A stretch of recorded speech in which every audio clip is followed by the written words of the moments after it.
Hi everyone! Today I'm going to show you how to make a traditional hot cross bun. With Easter soon approaching, I thought I'd throw in a couple of my Easter recipes. So I'm going to show you how to make these today, and next week I'm probably going to show you how to do a couple of chocolate eggs and stuff like that. So let's get started on our hot cross buns.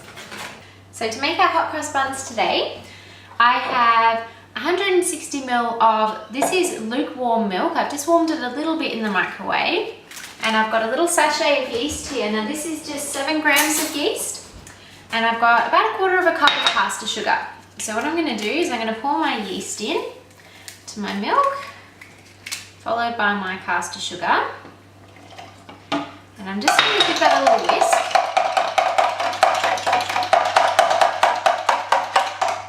And I'm just going to set that aside, and that will become foamy on the top. So you leave it to rest for about 8 to 10 minutes. And then what I'm going to do is I've got 2 cups of plain flour here. I'll just pop that, I've just got a sieve here as well. And I've also got a teaspoon of cinnamon and a teaspoon of mixed spice. Definitely use mixed spice, never use allspice for baking recipes. Allspice is like a Chinese-y spice. A lot of people get mixed up between the two. But mixed spice is full of like nutmeg, cinnamon, those kinds of flavors. Okay, so sift that together, and then you want to add in your butter, and you want to add in your sultanas as well. So you want to rub the butter into this mixture until it resembles fine breadcrumbs. And then once we've done that, we're going to add in our yeast mixture. It's starting to foam up nicely.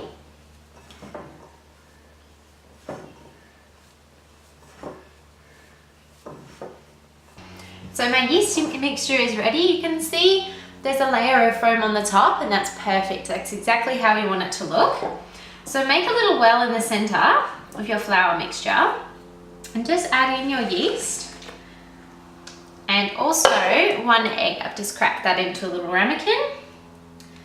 And then you just want to grab, I usually start off with a spoon. Just grab a spoon and just start bringing in the flour into the wet mixture, and just stir that until it starts to form a dough.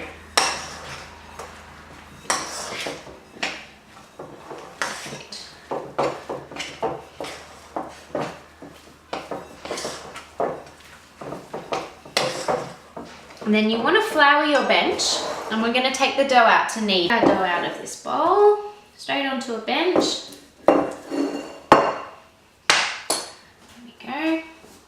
And you just want to sprinkle some flour over the top. Let's get the dough off my fingers.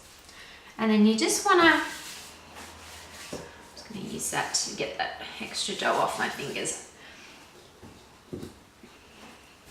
You just want to knead this dough just for about 5 minutes. And that's just a matter of lifting the dough up and pressing down with the palm of your hand. So just bring it up towards you and press down. And you just want to gently do that and continue to flour your bench as you need to, and just until it's soft and all comes together.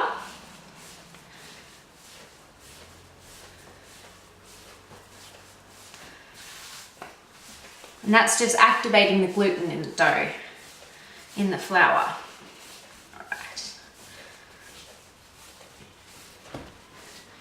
Alright, so that's ready. I usually just bring in the sides to create a ball. And then all you want to do is you just want to flour the bottom of your bowl. You can use the same bowl. Just grab some little bit of flour, pop some flour in the bottom, put your dough straight in the middle, and then pop a clean tea towel just over the top. And let that rest for about 45 minutes.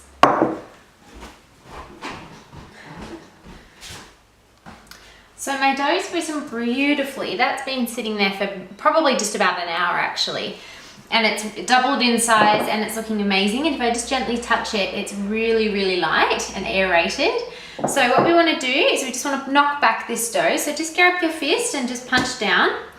And then as you can see, the air's just coming out of that. So now what I'm going to do is I'm just going to flour my bench a little bit.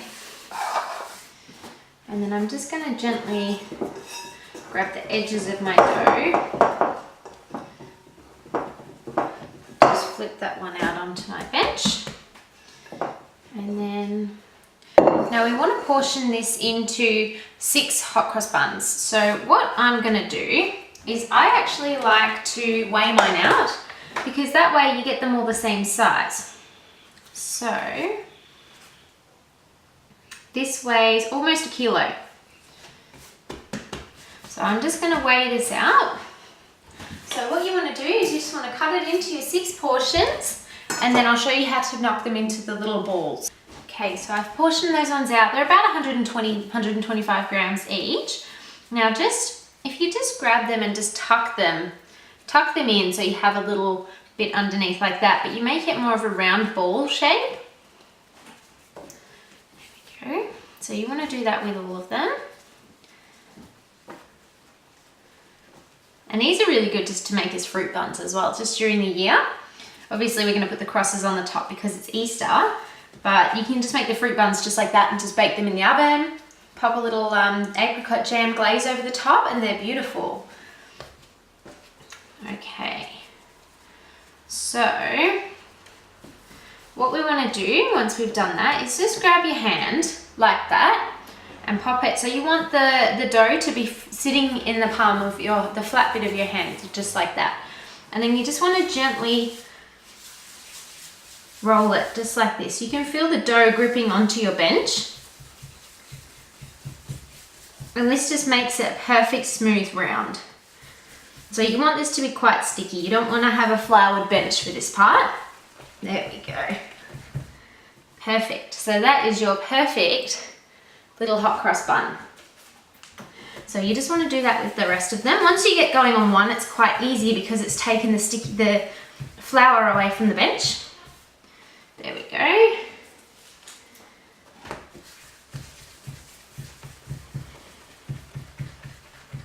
And then I'm going to show you how to make the mixture for the top of the hot cross buns for the crosses. And then they'll be ready to pop into the oven. So they're so easy. They're actually really, really simple. And you can also change them up a bit. So instead of adding the sultanas, you can add chocolate chips. Over here we do chocolate chip hot cross buns. We have the no fruit, so you don't have to add any fruit or chocolate chips if you don't want to. And you have the traditional sultana ones as well, which is what I've made today. There we go.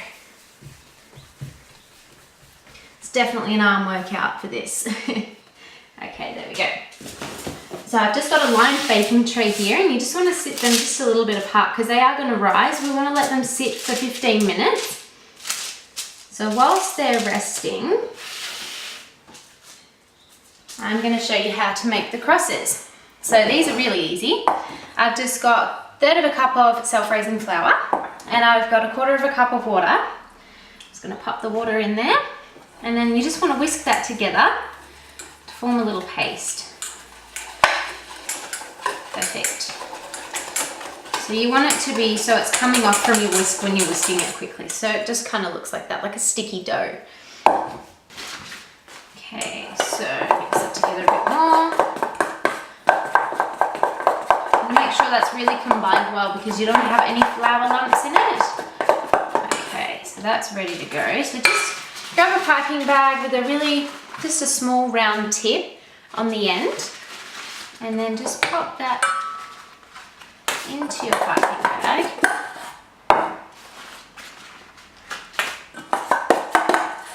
There we go. And then all you want to do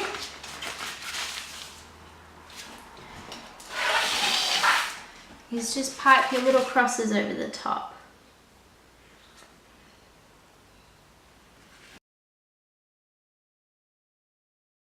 Hot cross buns. So what I need to do is I need to let these sit aside for about another 15 minutes just to prove them, just to let them have that final rise. And then you want to pop them in the oven. So you want to heat your oven now at 220.